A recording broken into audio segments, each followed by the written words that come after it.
Pastor Dan Johnson from Plymouth Covenant Church. We've been praying for you and for your family, asking God to fill you with His presence, with His power, as you lean into Him.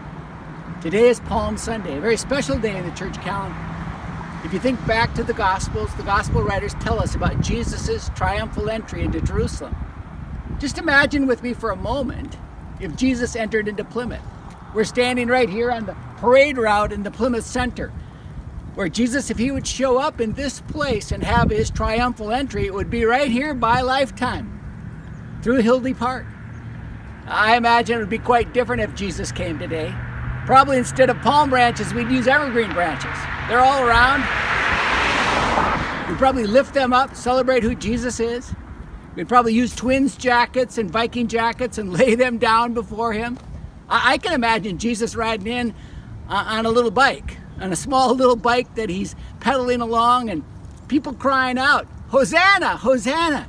Blessed is He who comes in the name of the Lord." Lord, save us. Save us, especially in days like these, and certain days, people are crying out, "Save us." And I think if Jesus came, people would be crying out to Him again. I can imagine the religious leaders, the political leaders, maybe the police would show up and tell us to disband, that this wasn't an organized gathering. They'd tell us to be quiet, and I think Jesus would probably say the same thing. If you ask these people to be quiet, the stones, the trees will cry out. Again, I think the Star Tribune would have the question, who was this that showed up in Plymouth? And we could say it's Jesus, the prophet from Nazareth. I think it could all happen here again in Plymouth. What do you think?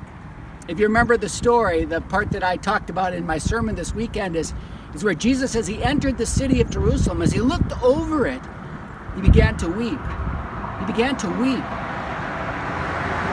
We asked the question, why did Jesus weep?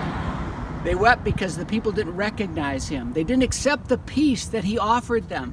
They missed the opportunity to respond to Jesus and to follow Him. I wonder today, if Jesus came to Plymouth, if He would pray over us and cry over us.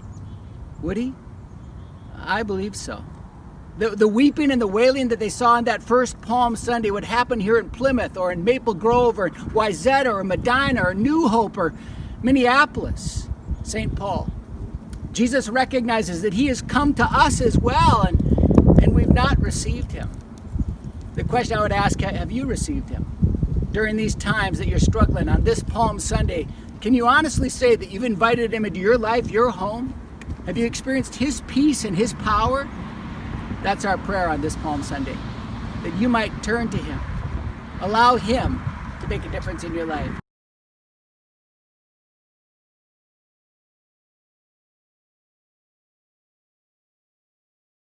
So here's my question.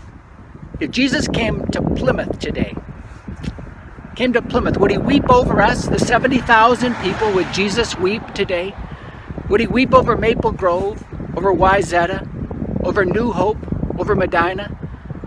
So many these days are crying out, "Hosanna, Hosanna," and yet don't recognize Him. They don't have His peace. Yes, these are uncertain days. These are trying days. But Jesus has come, and He comes to you right now. He loves you so much that He calls you by name. He knocks on your door, and He says, "Let me in." Oh, friends, the Man of Sorrows comes for you. Would you let Him in?